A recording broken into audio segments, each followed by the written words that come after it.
All right, what up, guys? And welcome back to our second episode of the BeawCast. Yeah, picked by you guys. So we asked all our fans what we should name this. One of them was going to be Crazy Man, Normal Woman.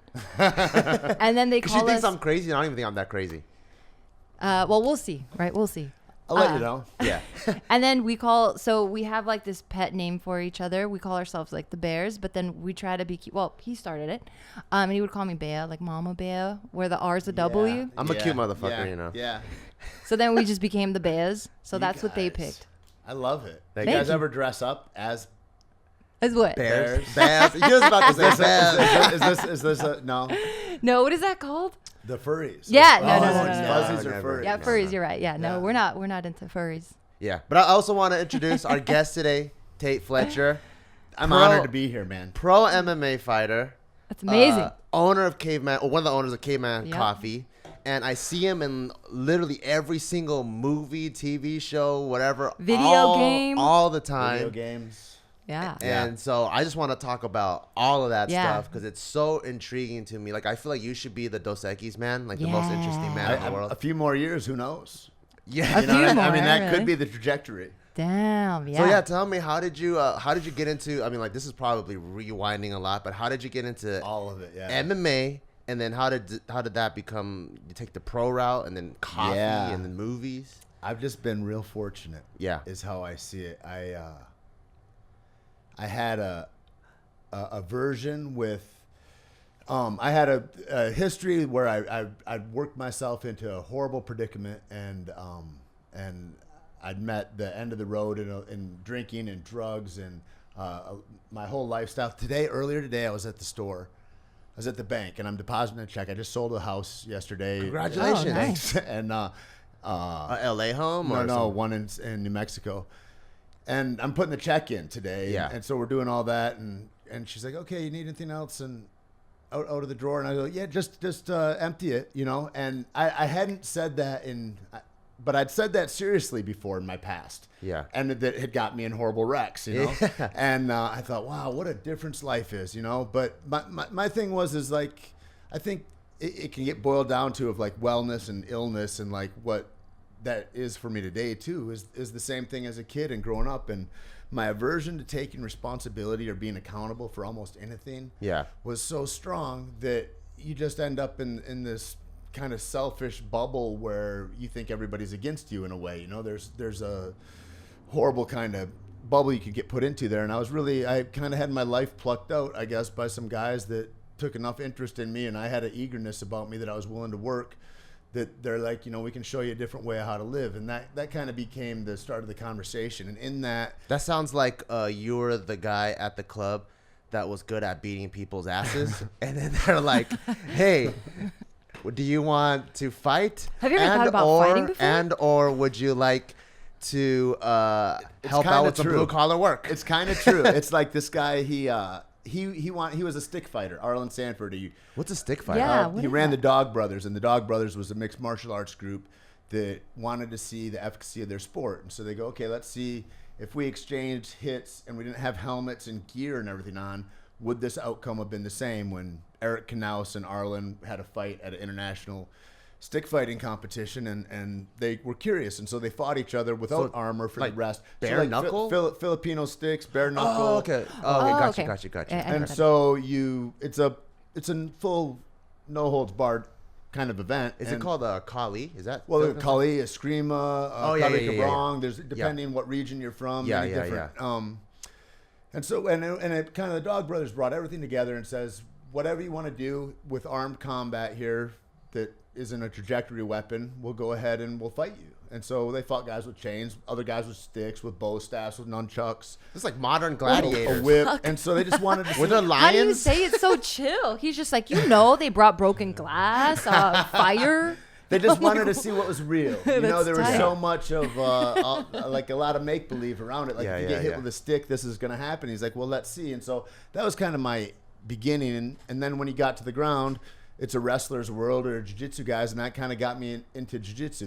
So I got into jiu-jitsu through stick fights. How old were you at that point? I was 23, I guess. Oh, okay. Something like that. Yeah. I think 23, 24 when I did a stick fight first. And then I really got into it a couple years later, and I just Did never you get looked back. sticks too, or the other person just had Everybody. sticks? Oh, okay, everyone gets Yeah, a pair of and you sticks. can fight with 2 sticks if you want. One became a fist fight if you lost it. On the ground, you're choking guys. Oh my That God. sounds so The whole deal. badass. It's dope. There'd be like 15 or 20 guys that would come to the park to fight down Hermosa Beach. Oh, shit. But there'd be like 300 around. Just like they would bring coolers and lawn chairs, and everybody just kick back and they'd watch these guys, and it would be kind of like, you want to fight next? It would be like asking somebody on a date. It's like an And it was open this court, like weird, volleyball sheepish- game. And then there'd be a guy, and you'd go to Mark, and you go, "Hey, we're gonna go ahead and take the next fight." He's like, "Okay, you guys are right after these guys," and then you go out, clank sticks, and then you go. What are the injuries like when you get hit with the stick? I mean, you can get knocked out, or I mean, people break hands, I guess, generally my because that's the first God. target, right? Yeah. If this is the first thing out, it's what I want to. So that's kind of that's what drew me into a first discipline. My first really knowledge about a flow state was then. Oh, I see. Like yeah. when a stick is ringing by your head and you have to be right here, right now in this ultra present way, or there's this heightened consequence. Yeah. It was, and it really struck me. I was like, it's almost like there's a God entity here when he and I are here giving ourselves to each other in this way. It's Yeah. like there's that's dope. and that's kind of what drew me into fighting. I mean, this was before jiu-jitsu for me. It was before anything like that. And that feeling and that it was almost like a conversation. It's like sex between two dudes. Almost. I mean, completely. It's like this Hetero sex. This totally hetero sex. Yeah. With guys that's what I would tell my mom too, and she'd be like, "God, are you mad at each other or what?" I said, "Do you know how much you have to love somebody to punch them in the face every day?" Yeah. It's like you go to work she basically was with cool your with that? training partners. It's what it is, Yeah. and it's better than what it was. Yeah. That was a huge aspect of it. Of like almost anything was healthier than how I was living. And so then there's a whole bunch of years that go by with all that. With I was so into fighting that I turned away from film career at first. Like there was first time I got in a movie, and I was like, I don't think this is gonna be something that I could really do. What was the first movie? Yeah, you got? what It was the called first Lockdown. It was a Master P film. You might be familiar with some of his work. He and the No Limit Soldiers rolled up through Santa Fe, New Mexico. And then they came in the club and said, "Hey, we need some big dudes for this prison film we got going on. Come on out and try out." And I said, "All right." And so me and a bunch of friends went out, and we got SAG cards through it and all that. Oh, And that's dope. the guy that was the stunt coordinator on that, he was also the stunt coordinator on The Equalizer 10 years later. He gave me my SAG card I did this fall off, did a whole bunch of fight, all sorts of shit. I didn't know what I was doing. It was like, and they're trying to not pay me for anything also. Yeah, It's like yeah. the production is like, okay, you'll be an extra on these days, and then on these days you'll get paid $900. And I was like, all right, cool, I don't know anything. And then SAG sends me a letter, hey, is this what's going on? You're paid for all this. So they gave me a check at the end Oh, of it. And I was nice. like, this is sick. Yeah. But then I was like, it still doesn't seem like reasonable. And I was working one job, and everybody I knew in Santa Fe to make a living was working 3 jobs. And so I was like, I'm just going to stay here. I'm doing this wrestling thing I like a lot, and I'm just going to keep competing. Wait, so you're doing that thing, getting $900 a day, and you're like, I'd rather whack someone with a stick? Yeah, but it's not, that's the thing is there's a long time in between those jobs. Oh, right. So yeah, I don't know. There's so much of that whole course, but the fighting was just kind of an expression of that, of like a deepening of like, who are you under these circumstances? Yeah. Who are you when you strip away this thing that you've been practicing, you've been working on? Are you going to be able to do it when the lights are on in real time? Yeah, Can you do it when it matters? Yeah. Oh, damn. And that kind of a thing, when I say a lot, like your enemies, your friends, your mom, your loved ones, guys that need you to win, guys that are dying for you to fall. Everybody's watching you in your underwear, basically, Yeah. and they're So waiting. true. And it's like, who are you with that kind of pressure? And so I feel like even now, like I'm in the middle of writing this book, and I'm writing a lot about obstacles, but a lot about like being able to curate myself without noise, but to create more usefulness for myself in the world, and that's really the endeavor with Caveman Coffee. Was like, it was almost like a whim. It was like Keith and myself and Lacey were like, we were fans of coffee, and all this stuff kind of fell together, and we're like, we've got this brand. But then I'm like, years later, I didn't know about starting a business or creating an exit strategy or any of these things. Yeah. I'm just you're You're just going with the flow. and then I go, how do I curate this? I'm responsible for this now. Now this is either noise or it's something that's a gift in the community. What are you going to do with it? Oh, Yeah. that's dope. It's your That's a baby dope now. way to look at it. And it really became like that because it's like, again, how do you, okay, once you go, I'm going to adopt responsibility for my life so that I can live freely. Well, then what's the next thing? Well, Yeah. To grow, it's adopt more responsibility. It's just like putting weight on the bar. Yeah. Yeah. You know, Yeah. and guys like you make it look easy to move weight up and down, up and Oh, down. thank you. And then a newcomer comes in and looks at that and is like, I get under that and do that. And they go right to the floor. Yeah. And it's like, you just haven't put that time in. And so I think that these things layering up, it's like, I've been eating up obstacles in that way and just really trying to smile at them for the nutrition that they are to build a better me tomorrow. That's an amazing way to look at That it. is dope. I mean, and something that I just keep picking up on, and just knowing you, like I met you, I think it was like at the Fit Expo. Or in Ohio, I think the first time, maybe at the Arnold's, I At the think. Arnold's. Oh, right, Yep. right. Through Mark At Bell. Mark Bell's booth. Yeah. Yep. Yeah. Shout out to and Mark then since then, like immediately just off the bat, you have like this presence and this energy about you where you're just like, I don't know who you are, but I already feel like I know you. Here, what's up? And you've always been a yes person. Like every time I've had any sort of encounter with you, it's always been like a yes.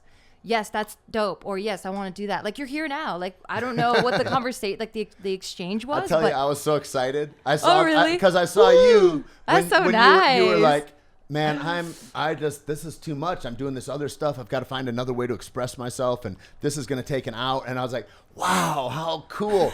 And look then, at you, you're doing it again. it was, I don't know. But, I think in that way, it's like in my head, there's such a darkness. It's such a bad neighborhood. I sit alone. Ooh, the world gets dark. And I get around people, man, there's a vibrancy. And like when you connect ideas and you really can come together with people, there's not much better than that. And I think that whole responsibility thing too is like, am I responsible of the driver next to me? Am I responsible of everybody getting theirs? Because can I really win if somebody else isn't? And that being the kind of mindset, it's the only thing that gets me out of bed. It's like, otherwise, what's the point, kind of? Yeah. And That's dope. the only way I get freedom is through service in that way, and I got to be with people. That's dope. So then you were doing a lot of this, the stick fighting, right? Yeah. And then that just kind of, went to, how did that transition into like, you just going professional? Well, it was a natural transition. I went from stick fights, and then I only did I did them a lot for like 3 years, and then I only did a few for the next 10 years. But your knuckles would get cracked, and then you can't grab a gi or something. So I was probably a blue belt or purple belt at that time, and I was doing a lot of gi tournaments, and I would be out of training. I couldn't grab. I didn't have the same effectiveness, and so it's one or the other. And then I just was grappling tournaments. And then after I was a purple belt, I had the opportunity to fight for King of the Cage. And then I fought for them a few times and a couple other places in Hawaii and different little regional shows and WEC before they got bought by the UFC. And then the UFC, the Ultimate Fighter show. And all that stuff. I mean, yeah, it's been a trip. But I it's like how you're like downplaying all of this. But like I'm like, what else happened? Well, I feel like I just showed up and I paid attention, and it seems amazing, right? Yeah. And for real talented people, it probably is. I'm not. I'm you're very mediocre, but I show up. You're very humble. Yeah. And I'll outwork people, and I knew that. Yeah. I knew there was guys but I knew I would outwork them, and in that too, I was like, I was there for different reasons in a way too. I was like, man, how'd I end up at the Super Bowl? That's kind of dope. because this is just a thing where I'm trying to find out more about me. Yeah. And already way past, I'm at the late end of that envelope of that curve for everybody. And so I was just like, it's just cool to be in competition with dudes that are 10, 15 years younger than me. Yeah. And so that became, a real conversation of like, so how long do you keep this going? You're not going to wear a belt. And so you can fight for 5 more years or something, or what happens? And at that time, Liddell had come through my gym in Santa Fe. He's just up there visiting. And Chuck Liddell? Yeah, and we were talking, and I think he was just in his first retirement. Same haircut? same facial hair, same haircut. I know he looks exactly the same since I forever. don't think you can change And he's it. about to fight again, and he looks fantastic. He's gonna fight He's Tito about to fight Tito. Tito. Yeah. Yeah, for Bellator. Who do you think is going to win? Oh, for that? Chuck is gonna. I mean, He already beat him historically twice, right? speaking, he handles him like a big brother. Like it's Yeah. just. He's so devastating. He's a powerful and such a talented guy. Yeah. But anyway, he was looking at that, and I like he could fight 5 more years, but he shouldn't. Right. Yeah. And so I started, and you think about banking money and all Yeah. that. And this guy came through that was in the film business, and I was rolling jiu-jitsu with him a bunch, and he's like, hey man, I'm doing this other film, would you like to check it out? And it was Paul, a movie about a little alien going across the Southwest in a motorhome. And, and then a couple months later, I'm on Red Dawn, and then I go, this could be a real thing. And then I just start, and then I just said yes a lot, and there's not money in it, and it's like I'm in a lot of shit now. But at that time, I would fly across the country with my last $400 to shake your hand if you're a stunt coordinator on a movie that was doing action shit that maybe I could know your name and you could at least know I was in the mix. Yeah. And it was just like that for years, that's what you're doing. You're just seeking guys out and going, hey man, here's my skill set. Nice to meet you, and see you later. And that put in enough word, I guess. That's so and sick because it paid off now where I see you everywhere, and I can almost like I was telling my wife. He literally guessed. We were watching Jumanji, and like just the tone of the film and that specific scene, he goes, I think Tate's gonna come out right now. And, then, and I called it. And like not even 15 seconds later, like you were in the hallway, I think with The Rock or something, right? And we're like, I was like, what? He's everywhere. Yeah, what a privilege, man. Like that showing up there, not knowing that. I don't know I'm gonna get that part. There's 12 of us or something standing there, and they're like, who do you want and what area and all that, and you get placed, and it's just like, it's tremendous. So all those post-it notes, I've been working on a bunch of movies, like writing them. So that's like my background. Like I wrote a bunch of sketches, probably like over 300 3 to 5 pagers. And so me and my partner were like, hey, let's write something long form. So we've been writing a couple of movies. And so as we're like writing movies, and we also have a more experienced partner, there's times where like you want the hero to shine, or you just know certain moments that need to happen. And I've also started watching enough like action movies where I see you pop up, and I'm like, this is a Tate Fletcher moment right here. And you would pop up like all the time. Like even the one with that, I think it's an Amazon series with Jean-Claude Van Damme. Yeah, I was like, Tate would be perfect here. And then you pop up, and I'm calling all these. I'm like, I knew it. And do you know about that? That like, so that character, I don't know if they bid it or not, but it looks an awful lot like this character in Red Dead Redemption 2. I never worked for Rockstar Games ever. I came up in Grand Theft Auto. Like that wasn't me either. Like it's like you just have such a dope look. But I think that somebody sees something like that and they're like, "That's a dope character. How do we use that? We need this." And I was like, "That's fucking awesome. How cool is that?" That's so tight. Like you don't even care to get like any sort of royalty or cut from. You're just like, I'm so honored that I'm in that. It's cool. It's just cool to be. It's cool to be in the game. Yeah. And that's kind of the whole deal. Is like for me, I just go. Like I said, I know I don't work those guys or whatever. That there's no special talent, but at the same time, it's like, how do you, what's the next move? Because the picture is bigger than this little game you're playing right now. And so how do I start to? And that would be what I'd start looking at. I'd start looking at those long games like that and go, okay, if I can jump into this film thing, I'll be 5 years ahead 5 years from now if I don't take another fight.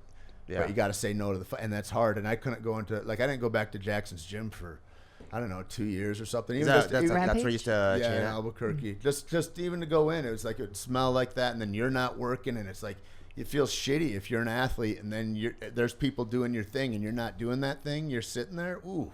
Yeah. I feel you. I feel you. Yeah, or injured, being pregnant, anything. I feel you go you. in You're talking and to you me. go and you sit at the gym You're and you talking watch to people me. work. But there's a tremendous merit in it. I think also is that there's a burning in my soul that happens when I do that, and I go, okay, let's work hard. When I'm well again. I actually have that right now, and it's kind of weird. Where it's my bucket list. So I just started doing Muay Thai and kickboxing, and my coach Ron Skolsding, he's from Team Oyama. He comes out and he trains me twice a week in my driveway because I just don't have time to go to a gym. Yep. So the minute he shows up, we train really hard for an hour, and then he leaves.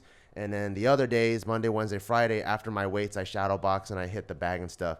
And I have this burning desire to do at least one amateur fight, and it's not gonna make me any money. It doesn't really add. No, I know. Yeah, it doesn't add to my career or anything like that. Yeah. But I'm also scared to death. That's why to do it. Yeah, I don't know why it is. Like, I wrestled in high school, right? And sometimes you do tournaments and you wrestle 5 dudes. I think, but like getting pinned, it's not the same as getting knocked the fuck out. So I think that's why I'm so scared, but it's also what compels me to do it. Do you have any advice for us? I think it's beautiful. I don't have any of that. I'm just in awe and admiration. because to take on life like that is what I believe is the reason that, I mean, we're here to break that next bubble of our consciousness and get bigger and grow deeper with each other and all like, and you gotta, and the only way to do, I was in the bookstore today getting a book that a friend recommended, and it's in. You don't buy things off Amazon? Spiritual awareness, I do sometimes. But if I can go into a bookstore, god damn, I love to be in with the books. I do. Like be physical with it?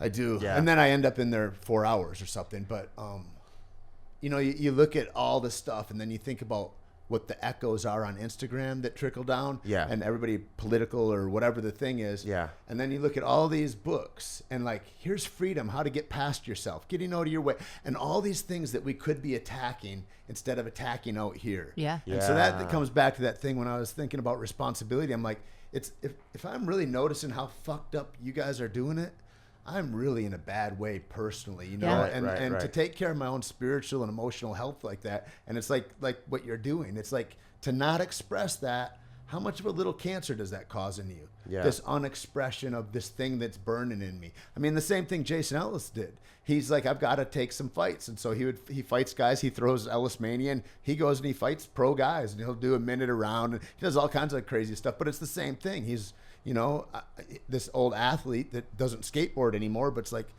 I want to get after it in this different way. And who am I as a man? Can I take care of myself as a human being, as a citizen? Am I helpful and useful to the highest degree? You're speaking to me again. You're gonna do a fight too? Do we fight the same tournament? No, I don't know. I don't know if I have that in me. Like I'm not a big fan of contact or whatever. I'm kind of like in the middle of both of you actually, where I literally feel like I can't feel anything. Like I feel like I'm going to try it and I'm like, it's either going to work and it's not. And if it doesn't work, I'm like, all right, well, what's the next thing that's going to happen? And you're outside of the result 100%. You're just like, I've just walked through this. I don't have a fear of my ego looking a certain way through it or anything. I mean, I do have that for sure. I'll have that. But I think my curiosity is bigger than, I guess, the ego that I'll have. That's and it doesn't seem like you take a loss as a failure that most people do, because for you it's like, okay, it didn't turn out the way I want. Instead of calling it a failure, it's just more of a learning experience. Yeah, because I'm just like, man, I actually like, that's dope that I even tried to do that. Or you can see, if I'd have adjusted that, it would have had this outcome or something. Yeah. And you got higher self-esteem than we do. I think. I don't know. I think so. Because with me, I kind of have that. I have that perspective, right? Where I'm like, okay, what am I made of? Sign up for an amateur fight. I don't have that though. But if I get like my teeth kicked in, I'm gonna be sad for like 2 weeks. I'm gonna be like, fuck, it was supposed to be a learning experience. I got fucked up. My friends were there. My wife was there. Everyone was watching. No, you don't. You're full of shit. You have like no shame. I'd be sad as fuck. What you hope for is a long, horrible, bloody 3-round fight that shows you who you are, that maybe you can leave with a big scar on your face. That's what you hope for. That's your best result. What? I don't understand that. Or maybe if I could just kick that guy's ass in like 10 seconds, that'd be awesome. But I've done that before. But you don't learn anything. There's from that. nothing there. Yeah. And so there's all this training you did for 10 seconds. True. Find out who you are. Dig deep. Yeah, you want to brawl, right? We've seen those fighters, right? That like cry when it ends really fast. Yeah. They're just like, damn it. It's like a premature ejaculation. Yeah, exactly. You know? Yeah. It's like, no, I mean, I don't have the like. The only thing I do want to actually experience, and you might know some people that can do this, I do want to see what I'm made out of by being put in a fucked up scenario. Like being kidnapped? Yeah. Like you went right to kidnap. I mean, I'm glad he didn't. I'm glad he didn't go to straight rape. Yeah, I'm glad he didn't go to straight rape. Well, I don't want to injure you, but so I'm picturing like someone duct tapes your eyes, ties you up, takes you like 4 states away, and you got to figure out a way to come home. Either that, it's like an escape room of the world, but like a real, like I want to feel that, because like I don't want to be put in a fight situation. Like I don't want to feel that. I never want to physically hurt anyone. Like as many times as I'm like, oh, I wish I could fuck this person up. Like I really don't want to. No. She's a big softy, nice person. No, I'm not. I'm like tough. You didn't hear that. No, but I do want to know. Like I've never been in a fight my whole life. I've been like punked by my brothers and sisters and stuff, but like never by like. So you owe them an ass kicking. Yeah, I'm coming for you guys. No, but I want to know what I'm made out of. Yeah. Do you know anybody that can like kidnap me and not kill me? You got to be so careful right now on the internet and everything. Oh my God. They'll be like, I was just doing her a favor. I don't know. I know. I fucked up. Right. I mean, I'm just kidding, guys. No, but I really do want to know, like, if I'm a fighter or a flighter. There's got to be escape rooms and stuff like that. Don't you think that are like super real? Or that Michael Douglas, The Game, way back in the day. That. Did you see that? No, there is this one terrifying thing. Oh, we were watching it. We didn't finish watching it. Oh, that movie? It might be corny by now, but when I was a little kid, I watched that and I was creepy. like, oh, shit. Yeah, it's creepy. Well, I mean, what are you looking for? You're looking just to see, like... Yeah, like, so when in the chips are down. Yeah, exactly. You know what's better, what you can do anywhere? Just pay attention. And you see somebody at the movie theater in line and they're shitty to somebody else, you go, hey, act right. That's true. You know what I mean? You can demand other people's respect. That's true. You know what I mean? You can do a lot. There's a lot that people can do that they walk by and go, I don't want to bite off that trouble. What if I did that to you and you were having a bad day? I'm like, hey, act then right. You get your ass beat. I know. And then I gotta try to jump in and get my ass beat too. By and large, I think what happens is it shakes people out of themselves and go, we're amongst other humans, man. We're all just trying to human through the day here. Have you done that before where you're like, hey, act right. And then someone gave you some shit? I don't like it when people are rude.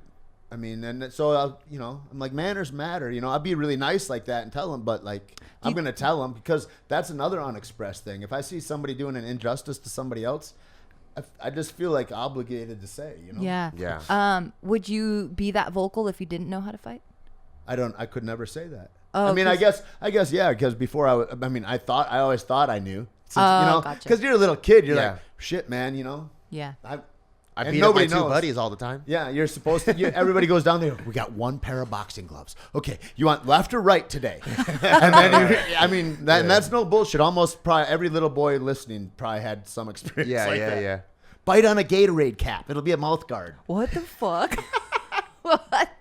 Boys don't problem solve awesome. I mean, sometimes they might hit the mark, but it's accidental. Yeah, you guys have fun, though. We have fun. I hear the boy stories, and I'm like, damn, I did it the wrong way. Did you ever try to jump off a roof with the garbage can lids? No. That's a new one. That's awesome. It didn't work. Not for me, anyway. But I think if I had better shoulders. I don't know. If I had better lats. Yeah. Yeah. No, I've never done that. No, and I never wanted to like, he's always trying to like push me into like fighting and like, here, get into this. I just like her tagging along to do anything that I'm doing. I just enjoy her presence. It's fun. You would love jujitsu. Yeah, why? If I could give you a button right now that you'd press. Yeah. And you could choke him to sleep if you wanted. I wouldn't want to cause harm to him though. Or anybody you walk by in the street. Would you want to have that button? Not that you want to use it. Oh, okay. But would you like to possess that? It's a pretty cool button to have. That is a pretty cool button. I guess so. Yeah, and with that button comes a confidence of body connectivity, of body awareness, where you can really read another person, even with your eyes closed, just feeling them. So you're not scared of contact also. That's also what that'll give you. It'll take about 3 to 6 months for you to get that. Going 3 times a week. That's pretty fast. And like you can get that easily. And then it just grows from there. But that kind of confidence of like when you're talking about like, oh, when you walk in a room, like I never really thought about it until somebody asked me the question years ago. And I think, yeah, I'm never worried in a room that even if the whole room turned on me, I don't have a nervousness about that. Oh, it's that's like, awesome. You know what I mean? And yeah. I don't. And if somebody comes in and is like threatening or something, I'm like, I know what to do and to keep him safe and everybody else and all that. And yeah. That's awesome. But you could do that easy. Do you have that? And it's the best thing for a woman for self-defense. Yeah, absolutely. I agree. It's 100%. I mean. Yeah. I have a much smaller version of that. Like I had a taste. Like, so I wrestled in high school. And then when you wrestle, like you're always doing like monkey in the middle or like king of the ring type of thing where it's like I wrestle at 130 and I wrestle guys up to like 215, 220, like just all different weight classes. So you're used to handling bodies all day long. And when you get that feel and you're flowing, like you can wrestle with your eyes closed. So you know how I was telling you, like I was messing with my buddy the other day at his kickboxing gym. I haven't grappled or done any of that stuff in a long, long time. But just for in between breaks, I shot on him, I mounted him, and then he tried to buck me off. But immediately I knew to pin my shoulder on his shoulder and then get side control, and then I amazed myself and I was like, oh damn, like all this muscle memory. So I have a little bit of that confidence where I know 90% of the people in the world, they're just either going to be chin up swinging or like a cholo or doing some crazy stuff. And I'm just going to be like an anaconda on them until I meet like a purple belt or above, and then they'll just kill me.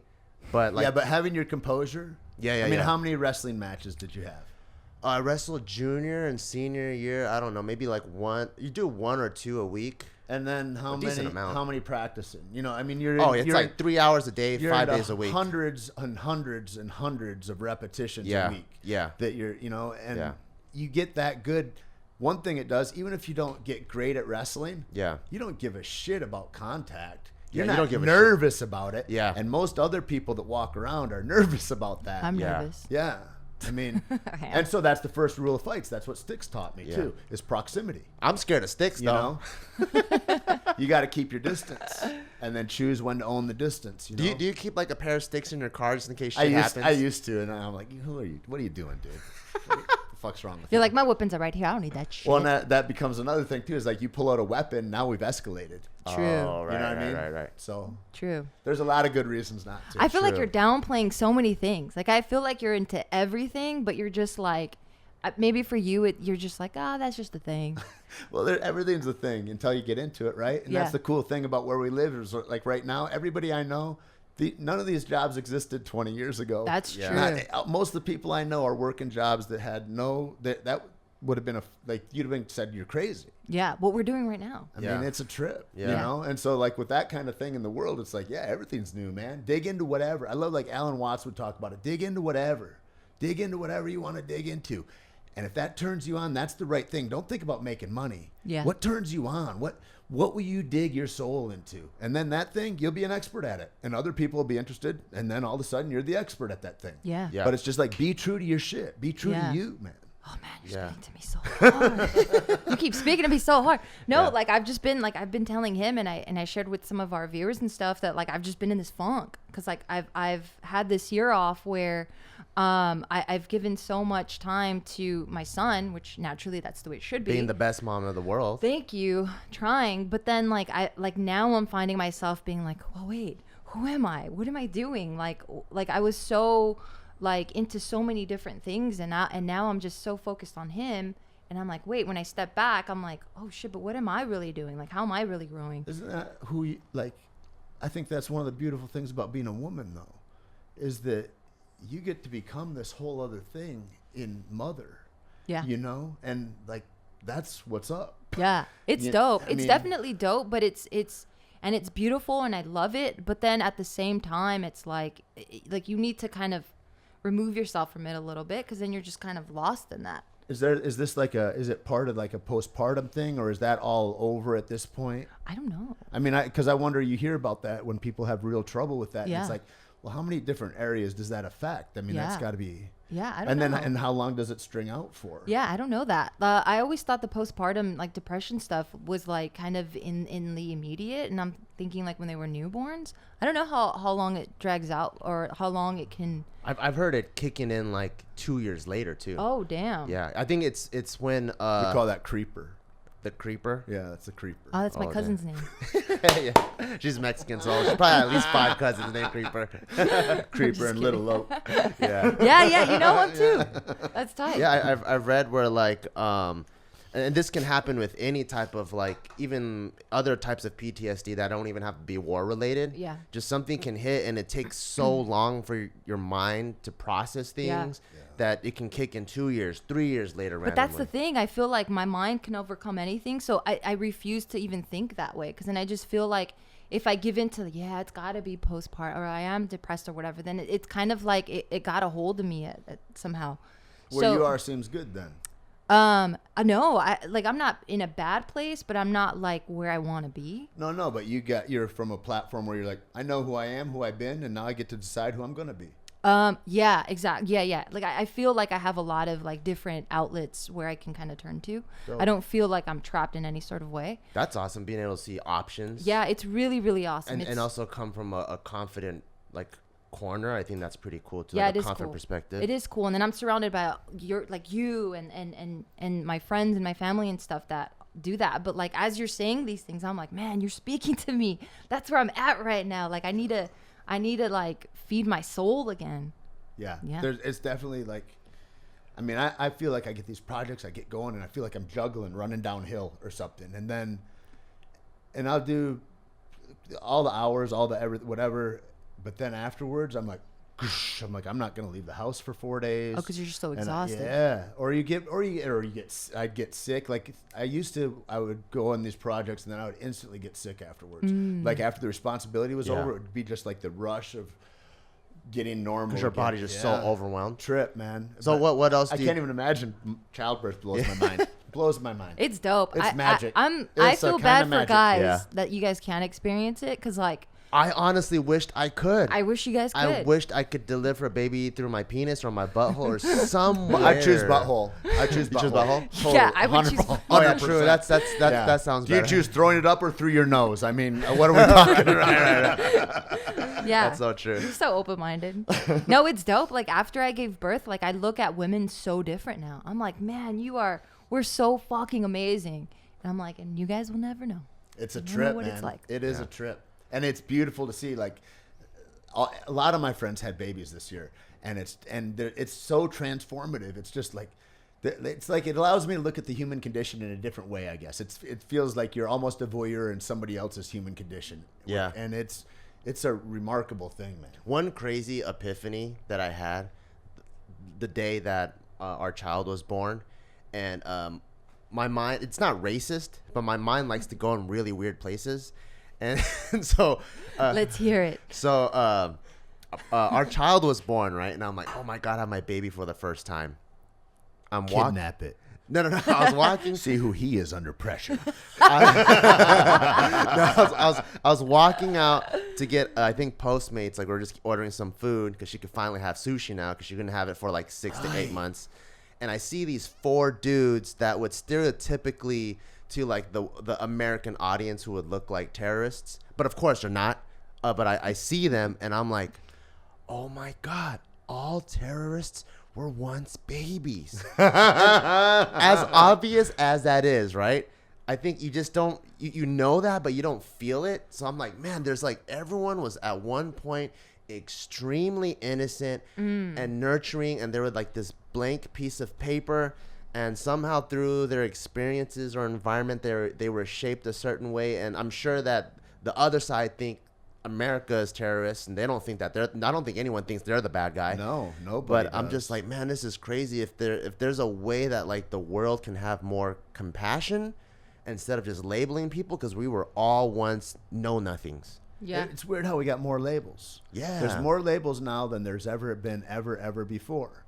It's wild. Which is a kind of a trip. It takes out biological classification, takes everything off the table, and it's just like, you're a unicorn or whatever the thing is, and everybody's supposed to take that seriously, which it seems like a radical step backwards as far as understanding each other, and a real great cause for more divisions and less unity amongst us, which watching it's a peculiar thing that we're sitting in. It is wild. It is wild, because then you also feel like, I mean, if you look at it in another lens, right, then you're just like, oh, that's pretty cool, because like, at least for women and a minority, like now you feel like things are kind of getting equalized a little bit, but then it's so extreme that like you were saying, like everything's so divisive now, and it's like a part of me is like, oh, that's tight. Like now I feel like, okay, like we're equals now. I mean, not that I ever felt like I wasn't, but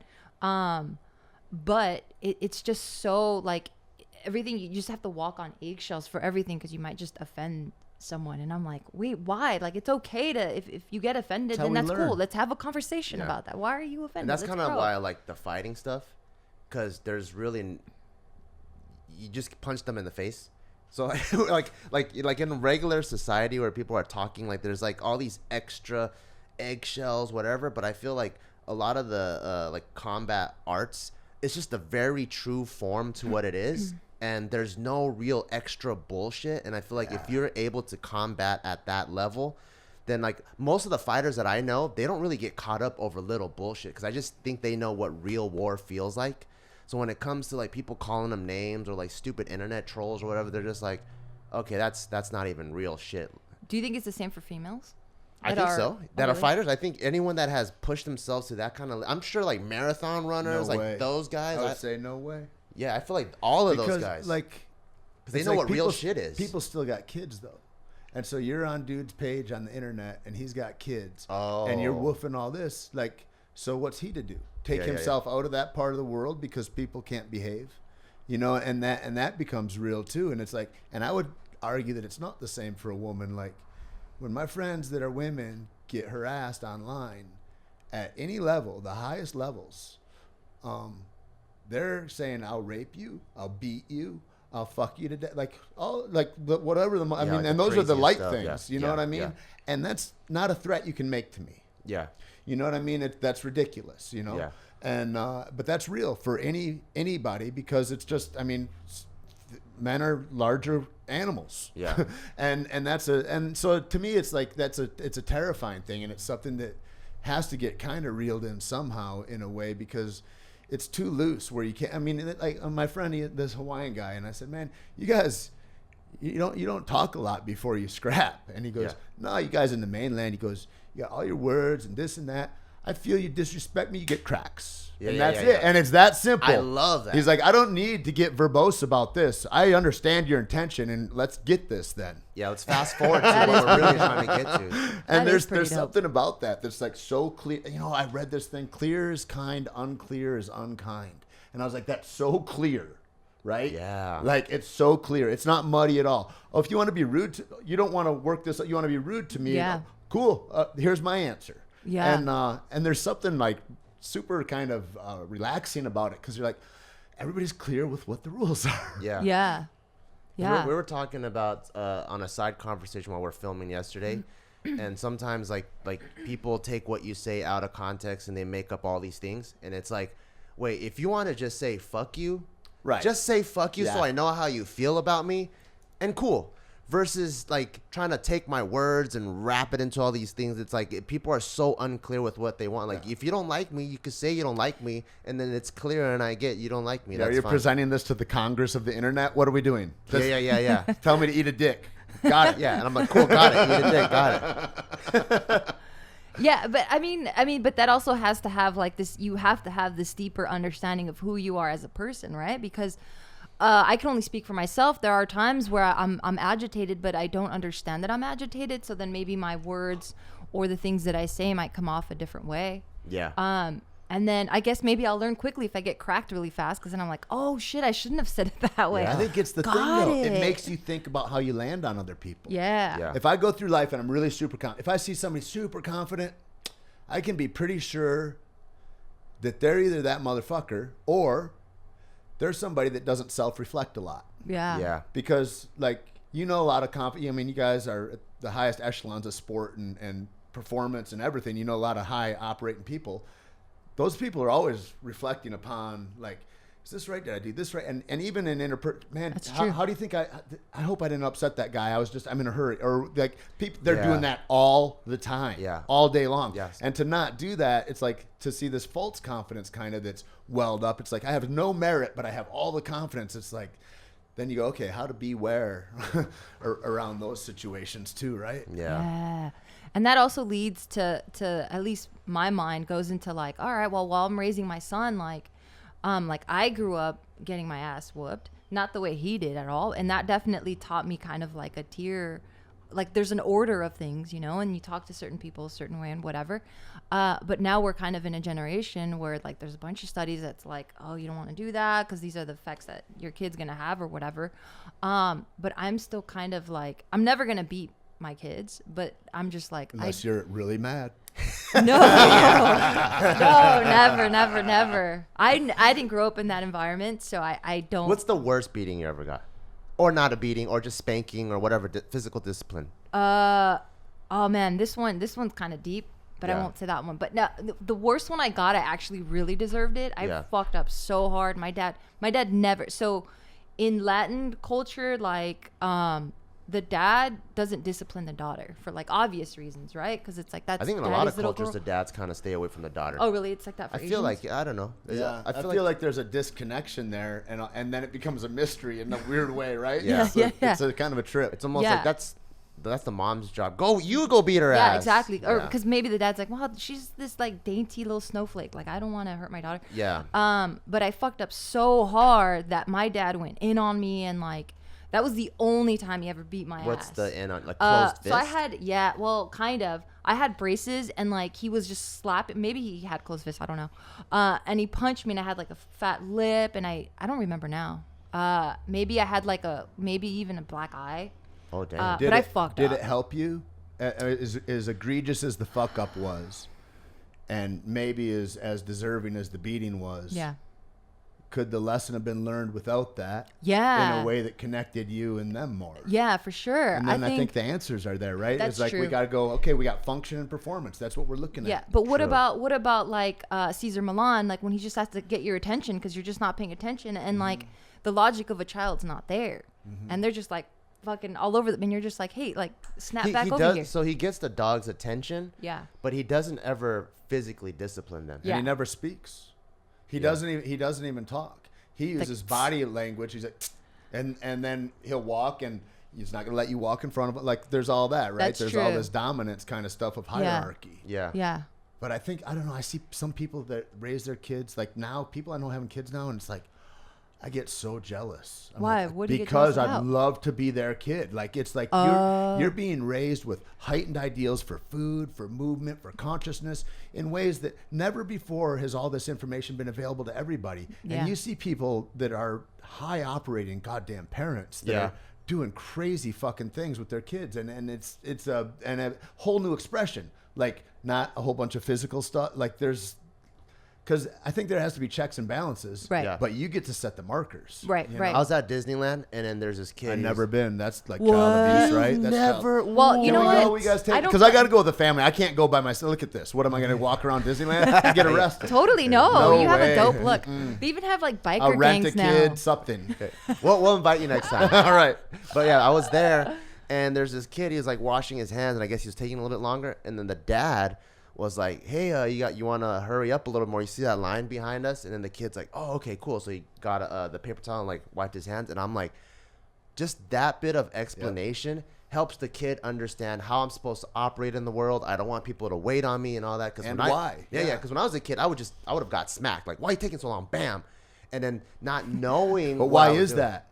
Because your dad got embarrassed. Yeah. Of the other people's stares instead of owning his space, knowing who he was. I'm his father, and I'm giving him lessons. That's my job all day long. I'm a parent. Yeah. I'm here giving this little fella lessons all day long. Yeah. And it's not about your guys' stare. And you see parents tight. hold the line like that, and I'm like, motherfucker, I'm watching greatness. I'm watching excellent coaching right now. I'll sit here all day. I like That's that. tight. Owning the space. I like that. Yeah, that's what we tight. do, I right? like Because that. you got to own the space to allow people to learn. Yeah. And that's in the Me Too environment, which I'm such a fan of in all the ways that it's great. But these deficits that I just look at and of going, we need to tighten up the corners of this stuff is that learning space. I mean, if we don't know physical cues when you lean in to get your first kiss or whatever, and maybe it's rebuked. And then it's like, what, is that a sexual aggression? It's like, listen, cocksuckers, it's all sexual aggression. It's all biology. I've got this thing inside me that wants to promote life that I don't necessarily even have a say over. I have to really get conscious to control myself, which is why the trailer park is filled with fucking kids and all of that shit, right? It's like there's a lot going on. Give us some space to learn, man. We got to be a little generous with each other, I think. And that. Can you open up a school so I can send my son to I'm your trying school? to write a book. Oh, that's Is it going to tight. be in children's language? It's going to be horrible, but my next one is going to be a children's book. Because as I've been exploring this That is process, so sick. I love really it. look at that, and I'd love to find an artist, and I would love to put out a children's book once the best fucking job I ever had? Was Jessie, and it was a Disney show. And it was this girl, Debbie, I think, was the star of it. She was Jessie. And anyway, the best part of that show is I'd go in and I'd see friends back in Michigan or whatever, and they'd go, hey, how you doing, da-da-da. And I'm talking to them, and then your little kids are right here, and they're staring at me. And 5 minutes goes by, and they go ahead and ask him, were you in Jessie? And these kids light up, and they just, it's next level excitement. Yeah, and to feel that from a group of kids, you're like, this is fucking You're like a awesome. superhero. Yeah. How great is that? Yeah. I feel that every day when I come home. Like, my son's, like, playing, and then I'm like, Taika. And he goes, He's got teeth now. He's got teeth. And he wraps his lips around his teeth. Like he's seeing me for the first time every single day. I'm like, that's amazing. Yeah, man. And a look like that, tell me that guy doesn't want to please you. Yeah. Tell me that you ever You're really getting me. tell me you need to slap him. I don't need to slap him. Maybe he's ever. going to need a smack sometime, but he's always going to want to please you. Oh, and he'll yeah. cut his fucking fingers off to do it. Yeah. And if you position that narrative, man, there's only growth. And I mean, what a beautiful opportunity. True, yeah. Fuck, he's lucky. Yeah. I'm never going to kick your ass ever. You can't, because I'm going to kick your ass. Perfect. Yeah, there's no ass kicking. The other thing is, you train them how to wrestle. You train them, people that are physical with each other, they don't need to express their physicality at the bar at night or whatever, or this or that. It's like, no, we know what this is about anyway. I'm not going to test myself when I get drunk enough to have a little courage. Yeah. You know what I mean? Yeah. And it's like, yeah, that's dope, man. Yeah. Damn. All my pro fighter friends, none of them have street fights, or they don't need to. Like, just always try to get out of all, because they know what a real fight feels like. But I do feel like it's like the people with a little, they get a little bit of liquid courage, and they gotta puff up their chest and like see what I'm made out of. But you look at every Christmas, every Thanksgiving. I don't care what culture you're in. I bet it's the same. All those little kids get together, they wrestle. Yeah, that's what they're all doing. When all the cousins and everybody, I don't care if you're an Indian, Chinese, whatever. Everybody's tussling, man, doing something. Yeah, and if you gave them here's a template. You go through this schematic, and here's what a double leg looks like. You do this one. Here's a high crotch, and you teach them actual skills with that. It's like, wow, now I have a confidence in my body and myself, and I'm not even 12. Yeah. Like, that's if we direct these things that are natural for us, it's beautiful. And it takes care of a lot of the problems that we have. Yeah. We don't need ADD medicine all of a sudden. True. We don't need X, Y, and Z, all that. Yeah. Don't say too many things. You're going to disappear. The government's not going to like what you're saying. They're going to be like, he's fucking with our money. There's no money in what I'm saying. Like, Tate has all the what answers. there is, though? There's freedom. Yeah. And so there's no money, so they won't bother you for this. But there's freedom there for your soul. And I think that's the key is, you get your soul unlocked, and then you feel bound up again. How do I keep that space open? And that's, part of the gig. Is that what your book's going to talk about? Do you want to share? A little bit about how to get out of your own way, about, like, I started thinking about this. I like that, getting out of your own way. I feel like a lot of people are in their own way, but they don't know it. We got this critic that lives inside our chest, right? And so I start thinking about the difference with the intellect and the emotions and the physicality and spirituality. And I think those are like the four aspects of humanity. And to have those out of balance is disorder, is a chaos, is an illness that we have. And then our soul sickness finds different things to. And so I think the more that I can understand that, I guess, and maybe that's what the thing is an exploration and maybe me writing things out so I can try to understand it better. But like in that conversation is like, how do I curate myself and the things that I've understood now that I didn't when I was 20 or whatever, and what that big picture can look like, because everything looks like the last deal. Oh, this is the last thing this is a big thing. If I miss this phone call, oh man, if I got that job, it would mean this. Ooh, if this comes my way, and oh shit, career-ending injury. I'm never going to be able to do this. Oh, look at me doing this again. Yeah. And when you find out that all those great highs and those horrible lows and the things that are forever and never and always aren't true. Yeah. Fuck, you can get free and you can go, oh, even if this sells for $1 billion, it doesn't mean much. It's just layering on for the next thing after that. These are all building blocks of how to curate yourself in a better way. How can I carry more for my community, kind of, I think. And I think that's the job. Anyway, I don't know if that's the job, but that's where I find my happiest times, Yeah. That's dope. That is really dope. That is really dope. That's the idea anyway. That's the mark I shoot for, Yeah. Because, like, for me, like, I never really liked, and this could be a bad way to look at it, but, like, I never really liked when people are like, where do you see yourself in 5 years? Right. What do you see yourself doing? I'm like, I don't know. Like, I don't know, wherever it takes me. Like, I'll be doing that when I'm there. That's what I think. And, like, but school and stuff teaches you, like, well, you got to know what you want to do in the next year, 2, if you want to be a part of the system.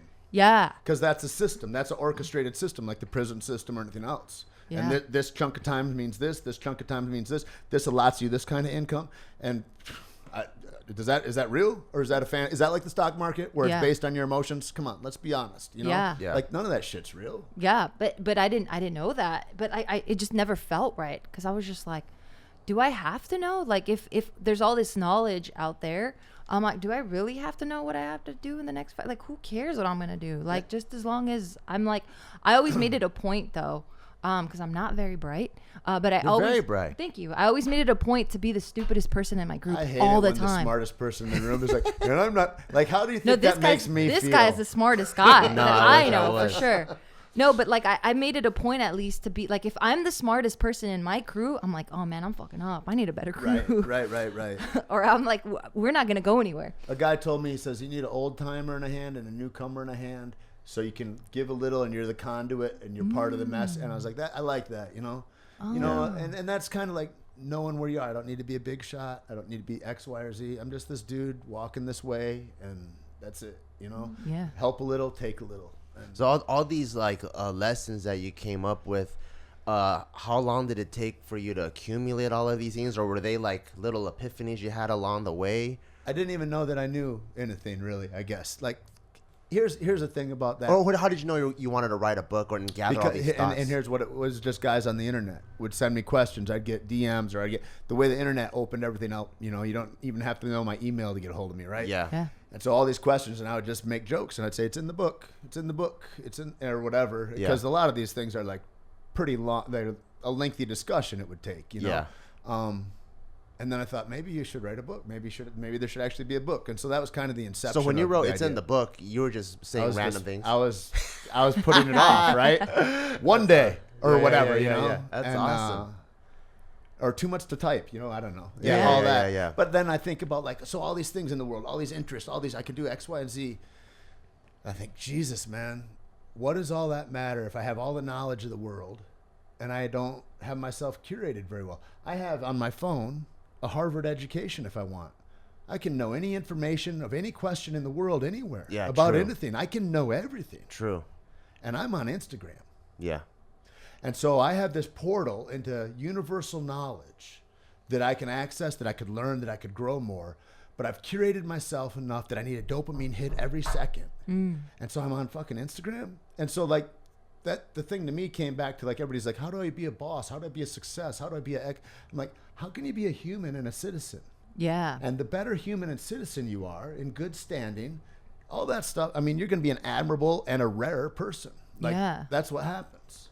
That's so sad that it's a rare person too. That's fucking sad. It's a trip how easy it is to be uncommon, you know? Yeah. It doesn't take a whole lot. Yeah. But the benefit is huge. And not just the benefit in a bunch of extra ways, but the benefit in just knowing me, you know? It's like, if I could, and I'm a lazy bitch that'll take the easy road. I would, if I could have just worked a 9-to-5 job and just done that and not wanted to kill myself, I'd be doing that right now. I swear to God. But that puts my soul in such an uncomfortable position. I was like, this is untenable. I can't do this. We ask each other all the time, if we had to. Right. If you had to pick like a 9-to-5 job, do you know this is like the what worst? field? This is like, do you want to eat a bucket of slop or pig shit? Like that's one of the. I have mine though. What is it? This is the one. So if I had to work something, palms are I sweaty would. thinking about it. You're gonna laugh at me, but I'm fucking serious when I say this, and I've really given it a lot of thought. I just want to be a grocery store clerk, checking people out. Like I would be so fucking happy pressing buttons and just. What about the nails and all that? No, I don't care. I mean, I can get they're gone. You know what I mean? Like I don't care. You'd give them up for the career? Yeah, I mean the nails are whatever. Okay. But that's all I would want to do. Like just check groceries and then and then this small exchange with this person, and then now we're done, and now I have a new person. Where do you live? Where's your grocery store? Anywhere. It could be anywhere. Oh really? Not in the hood. Not in the hood. Yeah. I want it in a Sprouts. not in a super affluent area, because then Or I is don't it know. El Tigre? Which one? It'd probably be like an Albertsons, maybe Just not a Whole Foods, like a regular one? not even a Whole Foods. Ralph's. I feel like Like a Ralph's, like Albertsons. yeah. Like it's got to be like the middle class, like it's one of those like middle class hoods, like areas, not a hood. What time of the day? Peak hour. The night crowd is I want different. peak hour. Different. Yeah. Peak hour. I want it to be like want a long line. Yeah, got it. Oh, I like work too. Okay, I like when that. you have a job and that's there's the nothing best. to do. Oh my god. Yeah, it I'm feels gonna- forever. The worst nights at a bar, at a nightclub, is when there's nobody there. When there's a bunch of stuff going on, couple of fights, this and that, that's rad. She used to work at a bar. out in Pasadena. It's like, is it a bar or is it more of like, what is it called? It was like a tapas bar. Like a tapas bar, and then you would say like when it was packed and people were ordering, I loved it. Like you just see the whole movement of the place. People like food coming out, people paying the bills. This awesome soul. But then I don't like drunk people. Yeah. So that was the only bummer. But I do like drunk people when they tip. That was nice. Guys don't get that really. Nah. I mean, unless you're fucking hot. Yeah, I mean, you just gotta wait. You gotta go on the girls. I gotta find a different living. So with what I said, my 9 to 5 would be, because it like most people think 9 to 5. All right, well, how do I pay the bills? I guess it would be nice too, because at least you're not in a cubicle. Yeah, and you're around, and there's different people all the time. I can see your choice. What would you want to do? You don't know yet? I maybe next time I'll come back. I'm going to think about it. It's a lot right now. I got to drive all the way home. It's a lot going on. I'm going to have to get a graph. Okay. I don't know. I'm nervous right now. I've only just heard about it, and I'm not done with. Oh, damn. Your heart's still like. Yeah. I could tell you a couple that I thought about. So, like, for me, I think I get a lot of satisfaction knowing that someone is leaving feeling better after their interaction with me. So I used to cut all my friends' hair. So, like, when they come in, they feel, like, all sloppy or whatever. But if I can clean them up real nice and they look in the mirror and they're confident. And you're like an artist. Yeah. And they leave and they're like, oh, man, I could go on a date. So I could see myself being a barber. That's a good one. I could see myself, I was telling her, like, being a car detailer. Like, I like little, like, using my hands, you know? Oh. So if someone brought in, like, a super dope car, really dirty, but I cleaned it all up and they're like, woo! It's like almost I bought a brand new car and they leave driving off, bumping music. But don't roll the windows down. We're living the life. You're gonna spot them up. Yeah. Like, I guess I'd be a counselor or something. I'd probably work in a rehab center or something like that. Oh, that's dope.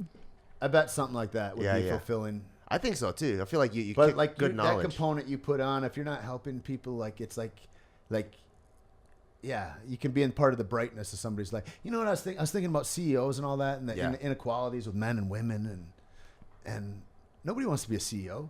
I don't want to be. Women are smart. Like, there's no reason they want it. Why would they want to be where it's just sharks, piranhas that are eating each other, that are pretending to be friends? Like, that whole thing, like that whole high level business. It's like, even most men, there's only like a 0.5% of us that are at that. Yeah. You know what I mean? It's like, nobody wants those jobs. And those aren't people they don't matter. Those people don't matter.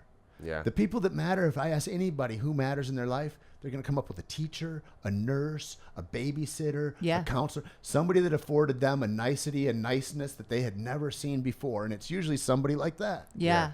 And we don't, I mean, it's crazy how we value stuff. It is. Yeah. I mean, look at teachers. Like, their salary's the worst. I'm like, that's fucking tragic. Like, my mom worked at a school for like, I don't know, like maybe 30, close to 40 years. And it was just so sad that a lot of these teachers had to pay for shit out of pocket because, like, they're just like budget cuts. And I'm like, damn, like, this is the future of our nation. And it seems as if there's a concerted effort to make the next generation less good than this one, than the last one. Yeah, it's wild. It's wild. Yeah. That's what we're looking at, like, we're doing, like, such grown-up things where we're, like, looking at our home, like, a forever home that we want to buy, and we're all looking into school districts, like, what's the coolest good school. And I would prefer to put our kid in a public school, so I'm looking for a school that has, like, a good public school system so that they can get way more. Pasadena, right? Yeah, so South Pasadena is what I'm looking at. And I've thought about it. It's the only place I would, if I had kids here in Southern California, that's I think the only place I would live. That's where we're trying to go. Yeah, and we're going to be neighbors. I follow like their Instagram for their high school and their junior high. Like when I get into things, I really research. And then the other day I was showing her, I'm like, look at these little junior high kids. They're learning how to make sushi. And I'm like, that's so cool. Like, yeah, he follows the school on Instagram. It's cool. I'm a weird guy. I like to get really into stuff. Care about your kids. Yeah. I mean, that's the thing, you know. I've got friends in Venice, and they're like, they had to move across an alley, so because their kid was going to the next school, and to be in the school district they wanted, they needed to live 40 yards to the north. They're dope parents. It's crazy like though. Redondo. Is it Redondo? They're trying to get into that school, like Redondo Beach. I don't know. Because I was looking down in that area too. I was like, Redondo Beach has a school district. Manhattan Beach has a good school district. I forgot what other ones, but La Cañada. But I was just talking about like South Bay, like there. beach area. Okay, sorry. Yeah, man. This is. I think Pasadena's dope. That's the place. I love it. You got space up there. It's nice. Yeah, we're trying to go there. Or Colorado. The second nicest place to raise a kid in California would be Colorado. Really? Why was that a joke? Wait, I'm lost. That's another state. Yeah, because you're saying. Oh yeah, that's how I was like. California. That's how I was like, wait a minute. Colorado is because I thought like second California. I thought it almost. was like Pasadena. There is the Colorado street, and then I'm like, wait, what does he mean? There's probably like a Corona del Colorados also. I bet there's probably one. Yeah. We'll get tweets about it. Yeah. Yeah, they're gonna let us know. Man, this is a great conversation, but I think we're coming towards the end of it's a great eye-opening one. Is there? I love it. I love it. I want to keep talking. I do too. And I'm gonna start up my podcast again, and then we'll talk again there. Yes, we'll talk please. Well, yeah, perfect. What's the name of your podcast? Pirate Life Radio. Yes. That's a dope. And I just when I started doing all this, like we just started doing a whole bunch of stuff when we just redid all this, and then this book, and I just stopped doing it about 6 months ago or something. But I've got a bunch recorded, and I'm like, okay, let's get serious and get disciplined and have all these. It would be an honor to be on. It'd be fun, man. It'd be sick. That's the thing. Is like that's the biggest thing. How do you have fun? How do you have more fun? Right. I agree. There's a way to make money and have your fun. Ass kicked. And that's it. I Put disagree. yourself in horrible, uncomfortable positions for like critical, finite matters of time, and then the whole rest of your life gets easier. Yeah, I'm gonna do this like scuba certification thing tomorrow. Yeah. And a patty deal. Yeah. And the more I'm reading about it, how your lungs can burst and like how you gotta like equalize and all these things, it scares me. And then the more it scares me, I'm like, the more I have to do it. That's wild. Like I need to feel there's that. this part where there's this part where they're talking about how like sometimes you chase a fish because it looks so beautiful, or like maybe your tank something happens to it and you get really anxious, and it's natural for people to want to swim directly to the surface to get air. Right. But you want to go against your biology and just do slow, steady breaths and not move. Damn, that's deep. That's like life. That's yeah. So I'm like, philosophy, that's how you control dude. your anxiety. And I'm you like, get anxious, don't flail. yeah. So I'm like, I have to do this. Like, That's I some have to. Confucius shit. Yeah. That's great, man. Yeah. And where are you gonna go dive? Do you know the first do you have a trip planned for after you? No, so I'm just so my buddy, he's a LA sheriff and he's trying to get his dive certification, and we're just talking about it. I'm like, dude, I'll do it with you. So we're going out to the Channel Islands, like right off of Ventura County. Super, man. Yeah, so I'm doing that tomorrow. So that's gonna scare the shit out of me.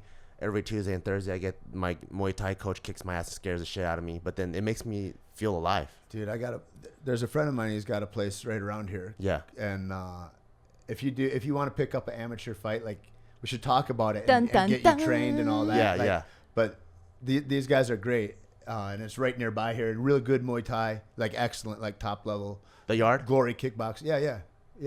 Do you know Joe and them? I don't know them. So I trained there a little bit, like long time ago, and I would see Joe in the corner, and he would scare the shit out of me. He's fucking one of the kindest dudes ever, man. We'll go over there sometime. He'll be back after Cowboys fight in a couple weeks or something. Oh, okay. That's dope. Yeah, but like all those, and they're scares all the shit out of me, active. too. But how fun would that be if you're like, here's some, and they'll help. They'll be just all love, man. Yeah. How cool. That's awesome. Okay, it's something like that. We'll talk about it. I don't know. Yeah. So if people want to get connected with you, where can they find you? Tate Fletcher on Instagram, cavemancoffee.com. That's it. Yeah, I'm easy to find. Man. Pirate Life Radio. Yeah. Pirate Life Radio. Thank you so much. Thank you guys. Love you guys, man. It's always a treat. It's like this is the top part of my week, really. You're getting me again. Stop it. Thank you so much. All right. Thank you guys.